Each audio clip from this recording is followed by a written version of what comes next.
Greetings. Welcome to Shadowstar. I am Corvus, Ri'shad's Gen-Vulcan captain of the Dominion. It is only fitting that I am here today to discuss this stats review versus video, where we will be taking two ships and looking at the stats of both to compare which is superior and which fails in battle. So, this will be an objective video. Everyone will have their own opinions, and feel free to comment this below. I would also just like to take this opportunity to give a thank you to Skyhawkings, Tribal Typhoon, Dante Demonic, and Negus for helping to make this video possible. Today we'll be discussing two powerful carriers of the Dominion that the Federation, the Klingons and the Romulans should fear if they had to fight them. Lucky for them, we're allies these days. We will be discussing the Vanguard Support Carrier and the Vanguard Carrier. Yes, two extremely similar ships. Ships that has raised a question among many captains, which they be flying. Many say that why would you bother with the Vanguard support? Clearly, the carrier is better. Let us see. Lucky for us, they fall under the same wayside here. We'll start off by discussing the newest ship, the Vanguard Support Carrier. Now, this starship does have its strengths, but it has some fundamental weaknesses. When reviewing this ship, we found it awfully annoying that there are visuals that just don't really fit. She might be narrow in design, but that's not her worst thing. However, the Vanguard Carrier is definitely a more fitting starship, and let's all just take in its beauty. She looks better, and apparently she fights better. We'll see. We will see. So, let us actually begin. First of all, the Vanguard support comes with a weapons layout of 3-3. This is 3 forward weapons, 3 aft, making this ship a heavy broadside ship. When you take into account its 5 turn rate, this ship is not one of the ones you're going to be finding all that easy to maintain a forward focused assault. Not necessarily a problem for a support or science vessel, but does not necessarily land itself in the realms of where DPS tends to want you to be. No problem though for tank or support roles. Whereas the original carrier of the Jem'Hadar Vanguard comes with a 4-2 layout and a turn rate of 7. This is where this ship dominates over most other carriers around. At least Zen carriers, should I say. Certainly the flight decks do a bit better, but we're talking straight science carrier. The Jem'Hadar Vanguard Carrier has it beat, thanks to it being able to now take on a semi-forward attack front, not only with 4 forward weapons, but also with its base turn rate of 7, it can definitely maintain at least some control over enemies within its forward arc. As far as endurance goes, this is where the Vanguard Support Carrier actually is weaker than its 3 counterparts in the same suit. The Klingon, the Romulan, and the Federation all have stronger hulls. This is unsettling for the Dominion. We cannot be weaker in any way. You would think the engineers would have thought of this before building the ship. Oh well. At level 65, the support carrier will have 56,250 hull. This isn't bad, but it's not great. In comparison, the Vanguard Carrier has 57,375 hull. This may not sound like a big difference, but that is a torpedo in difference. Surviving one torpedo can be the difference between victory and defeat. And considering the Romulan, the Federation and the Klingon variants, well, they can take that pounding. It's upsetting. And again, this gives the Vanguard Carrier the advantage.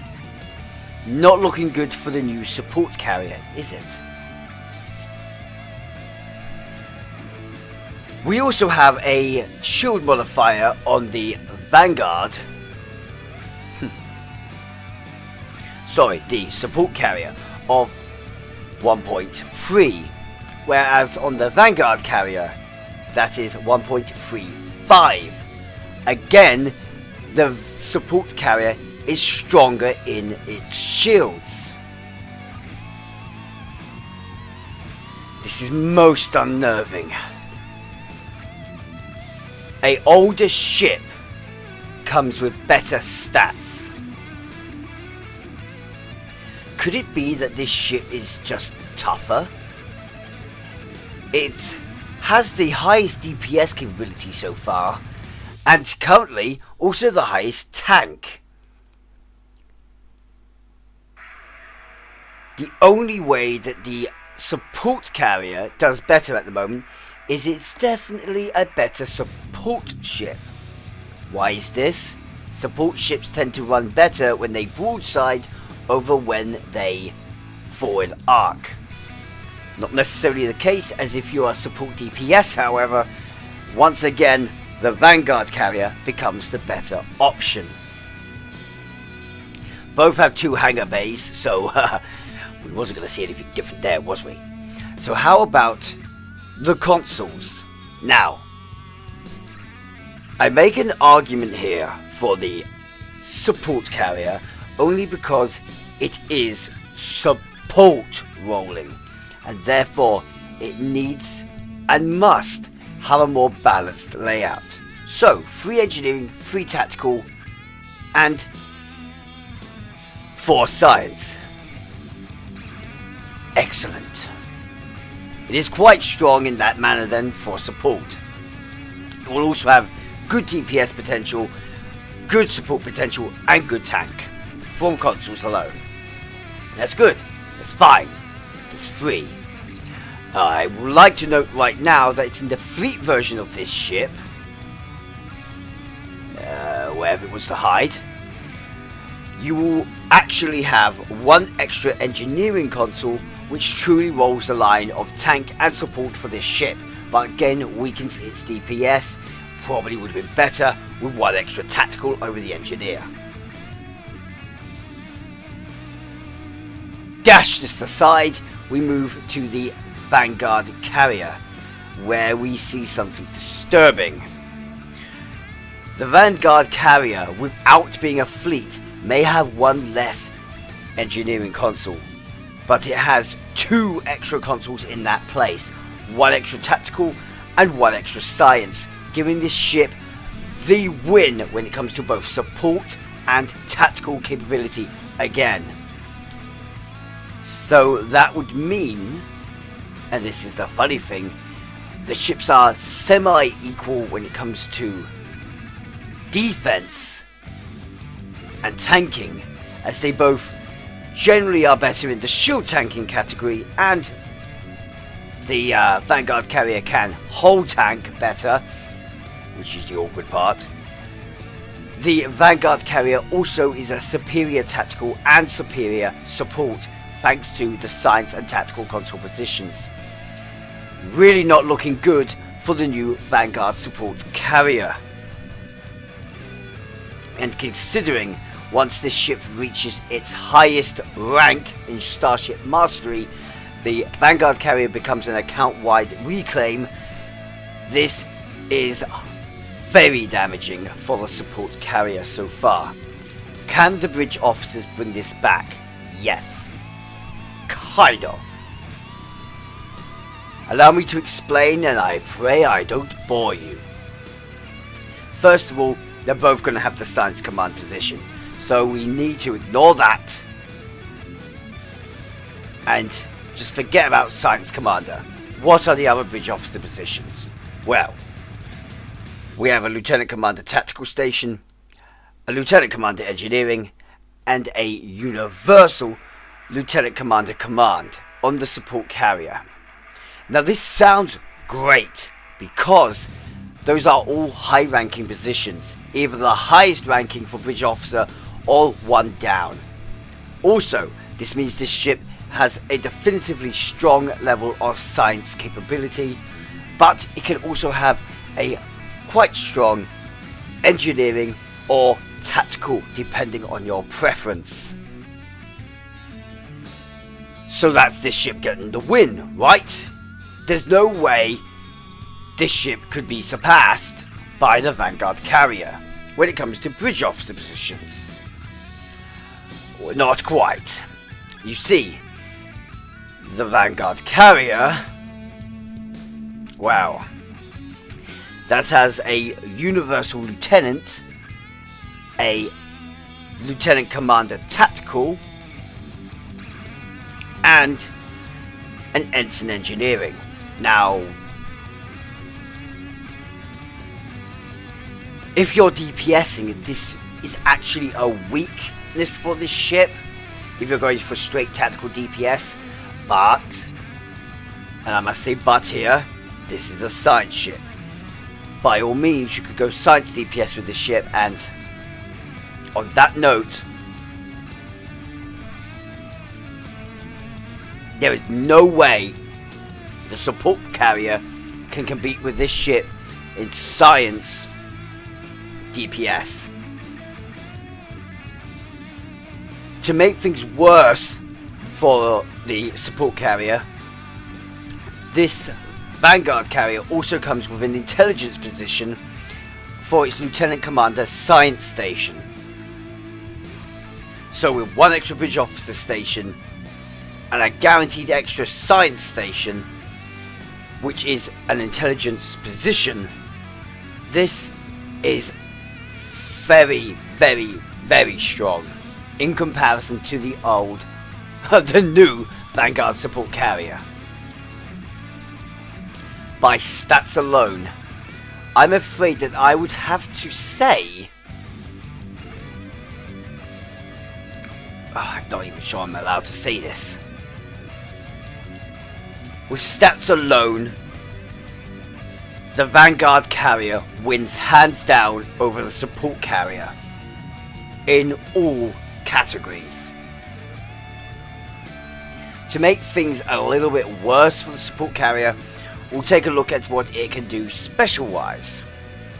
Well, bonus power settings is a +10 to shields and +10 to auxiliary, whereas on the Vanguard, this is a +10 to weapons, +10 to auxiliary. The Vanguard, having the better DPS potential along with auxiliary power, actually gives this ship even more fighting capability over the support carrier, but does weaken its ability to endure damage. Apparently a base turn rate of 7.5 is sitting here, so it's actually slightly faster turn rate than I was saying, and putting that against the base turn rate, wherever it's hiding, of 5 on the Vanguard support carrier, you know, for instance, the Vanguard Carrier will fly moderate circles around the support. The support carrier can load dual cannons, but the Vanguard cannot load dual cannons. Do we care about that then? Well, no. You see, the support carrier can't make use of dual cannons effectively due to its very low turn rate, and dual cannons having a very slim targeting arc, whereas the Vanguard, which can't use them, could have actually tried to at least make use of them. A little bit of a worry, that. The other things we get to note on here is the fact that both ships have the Vanguard wingmen, but they come with very different pets, and so I guess that is where we go to next. Let's take a look at the console, the pets, and the traits of both ships. Traits is the easiest place to start off looking, so let's take a look at the Vanguard support carrier first. Relaunch and repair.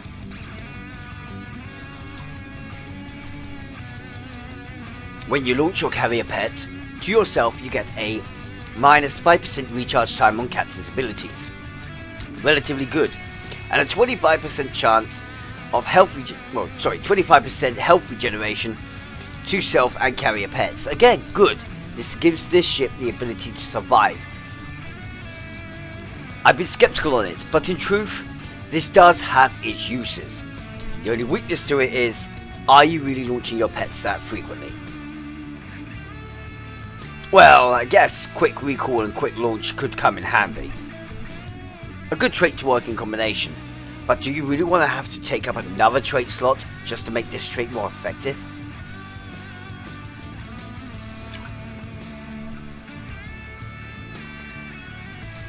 If we go to the Vanguard Carrier, this is Dampened Energy Signatures. Now, Dampened Energy Signatures, this one actually has its uses, especially for your pets. With a plus stealth, damage, and a minus threat for hangar pets, it at least means your hangar pets will survive better. The slight issue with that is they also don't take any threat away from you, so yeah, you gotta keep yourself alive. To your hangar pets for 10 seconds, plus 5 bonus all damage, minus 50% threat generation, plus 4,800 stealth, and plus 15 to its defense rating. This is quite good, and that will activate whenever you activate Mask Energy Signatures or an Intelligence Bridge Officer ability. Well, it's a good thing this ship has intelligence slots then, doesn't it?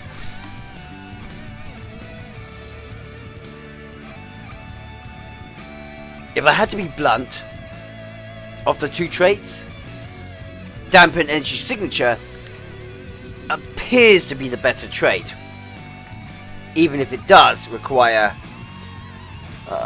more specific requirements to actually trigger. It's a little bit easier to set off the trait of the support carrier. Drop now to the pets, and we can take a very interesting look here. With the support carrier, you get 2 specific pets. These can be used on any full carrier. Now, this means you will be able to use these on the Vanguard Carrier.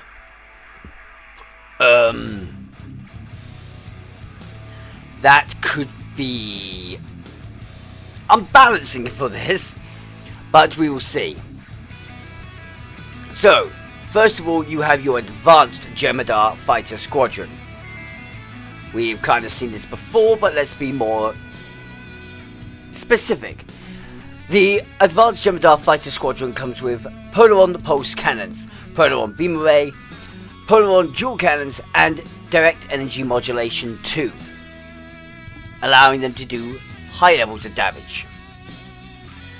The Jem'Hadar supports freighter, which is essentially, frigate, which is essentially the Vanguard wingmen, plus 2 or 4, depending on how many of these you wish to equip.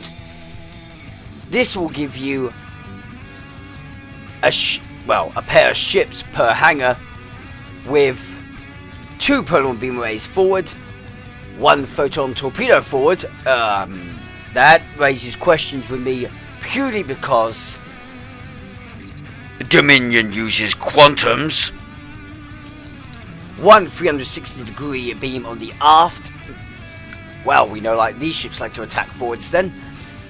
Scattering field 2, beam fire wheel 1, polarized hull 2, viral matrix 1, transfer shield strength 1, hazard emitter 1, and suppression barrage 3. Nice, I think.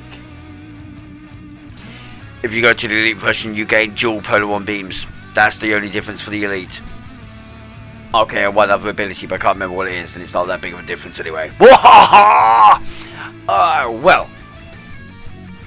So the support carriers does have 2 decent pets with it that unlock with it. However, this might not actually matter. The advanced Jem'Hadar Vanguard gunboats, or as I like to call the Castillo escorts of the Dominion, come with dual polar 1 beam banks, polar 1 beam array times 2. So quantum torpedoes. Finally. Beam fire at will, attack pattern Lambda 2, evasive burst 2, which briefly increased speed, flight, turn rate, and defense. Basically, evasive pattern or evasive maneuvers. And chance to initiate ramming speed when below 50%. Not necessarily a great thing if you want to keep your ships alive, but if you're using the trait of the support carrier, that's really not going to be a big deal, because that just means you can launch more pets. Yay! This is weird, because in the case of support carrier, it benefits from the Vanguard gunboats, if you're using the trait. But the new Jem'Hadar carrier could benefit better from the Jem'Hadar support frigate. Let's play a little testing, shall we? Since I have the ships available, let's see if they can fit each other. So while we're at it, I'll be a bit naughty here, and I'll just go. So yep, we're just grabbing the Jem'Hadar support frigates because they're, well, to be fair, why are you mixing and matching? And yes, you can put the support frigates onto the Vanguard Carrier, which immediately gives the Vanguard Carrier a great advantage. Especially if you can get that without actually having the support carrier. It may be a reason to have both ships. But if you could only have one, I'm sorry, but thanks to the power of the Vanguard gunboat, I would definitely have to say once again, the Vanguard carrier gets the win.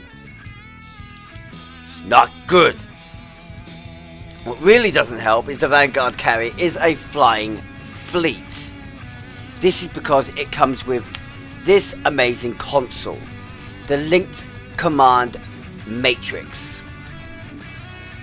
Why is this so damn powerful? Well, first of all, a boost in hull capacity of 6.5%, a boost in critical chance with energy weapons by 2.5%, and a chance to summon the heavy attack craft. Let's take a body count here. 2 hangars launching the advanced Vanguard gunboats. You can deploy 2 of these maximum. This gives you 4 Vanguard gunboats. You then have 2 wingmen, giving you a total of 6 ships by your side.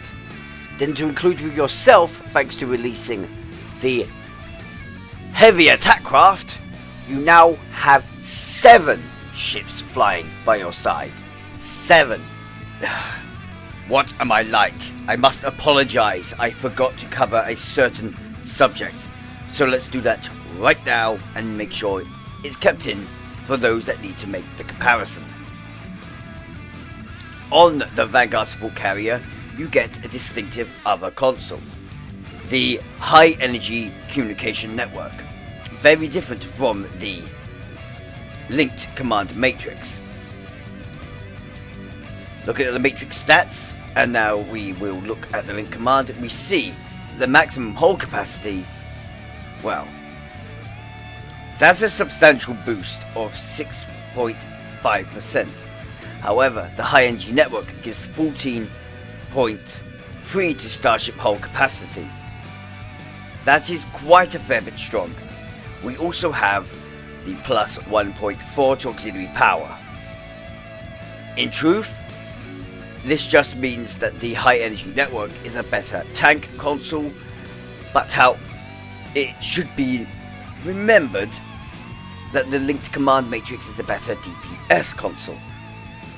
And again, as I will be stating later, this provides more tactical fleet power to the Vanguard over the support carrier. The high energy network console also grants the ability to perform the high energy communications network. On activation, your hangar pets will rank up by 1. This goes for all hangar pets. To foes within the 4 kilometer range of the ability, you get for 20 seconds holds foes within 4 kilometers for 3 seconds, so a multi-trajector tractor beam of sorts, but not quite as strong. You also get for 20 seconds 2 allies within 4 kilometers, plus 100 to accuracy rating, plus 100 to defense rating, 20% to shield resistance, and finally on the foes, I don't know why these are written separated, within 4 kilometers again, minus 30 to all damage resistance. So,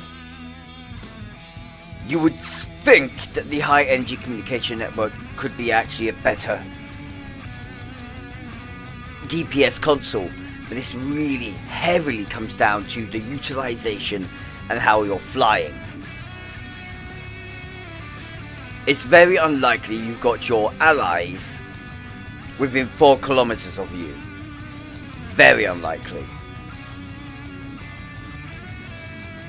This unfortunately means that the only things you're likely to boost are the pets, and that is only if you have your pets in escort mode or defense of yourself. This could be, escort or intercept, and that personally is a fundamental flaw in this what could have been quite powerful console. It would have been better if it did not have a range.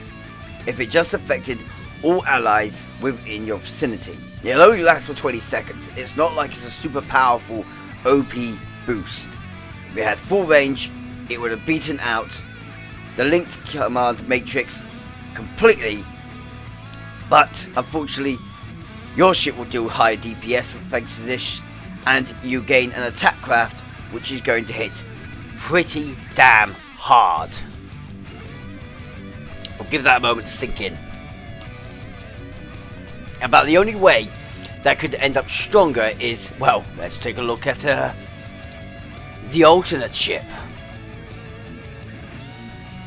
In the case of the Vanguard support carrier, well, these dangerous little Jem'Hadar fighters, or the advanced versions, deploy squadrons. Now, these are much like the tactical flyers we've seen with the Miracle Worker, D7 and Connie, making them a literal flying squadron, swarm of annoying little buggers.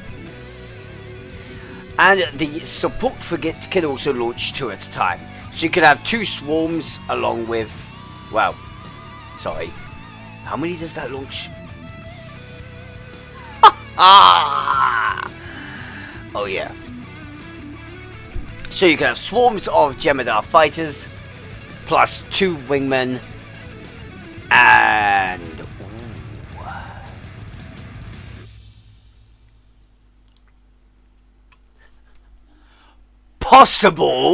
possibly a heavy attack craft if you already have the Vanguard Carrier, or you could have 6 support side crafts, technically 6 wingmen, 1 heavy attack craft, and yourself. This raises the question then, do we have to now consider both ships together? The option of getting both vessels, well, that's a very difficult question. After checking, would come to £40 if you wanted to get both ships, so both ships are worth £20 each.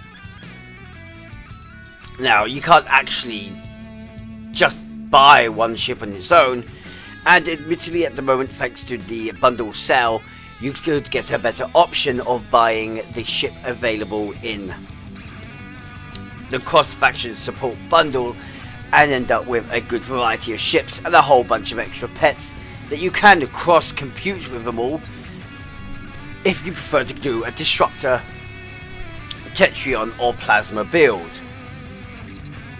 Not sure if that gives the support carrier a real advantage here. I'm going to say no. But then I guess that means I have to come up with one answer now. Which ship is superior? Okay, so I'm not going to score them individually, that's why I'm doing a stats review of each individual ship. I'm just going to now give my personal opinion on which ship is the one to get if you can only get one. Only one available, you have just enough Zen, 3000 Zen for one ship. If I was you, looking for a support carrier and you're stuck between which Jem'Hadar to pick,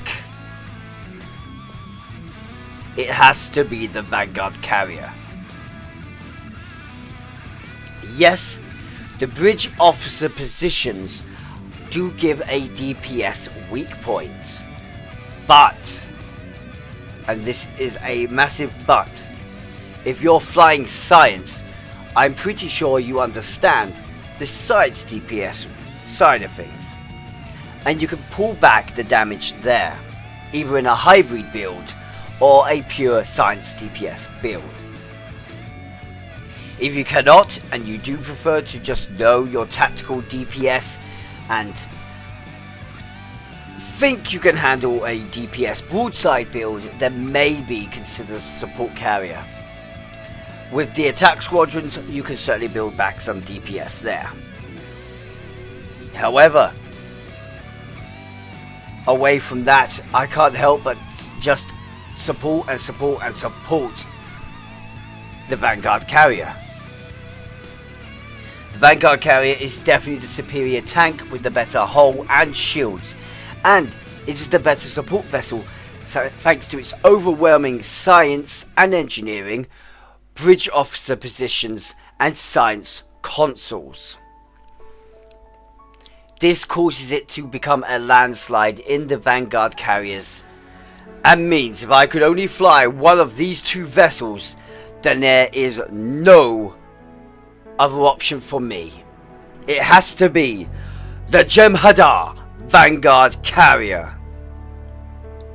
In battle stats wise against the support carrier, I would honestly say the Jem'Hadar Vanguard Carrier wins 70% of the time. Sure, the support has its fighter squadrons and has its support vessels, but this ship just has something magic about it. It looks better, it fights better. Disagree with my opinion? Let me know. Tell me why you feel the support carrier is the better ship. Agree with my opinion? Let me know why you like the Vanguard Carrier. I hope this has helped if you need to decide between the two ships, and I look forward to doing this again maybe. I would just like to say right now that If you do wish for me to review any ship in specific, then please state the ship you'd like me to cover and I'll be getting on with it. I am doing updates on all starships in their stats review and visual reviews, and if I need to do another versus review, then I'll be sure to do that as well. Until next time, guys, allow me to say right now, thank you to my patrons and my donators, and thank you for watching. I hope to see you next time. Ciao for now.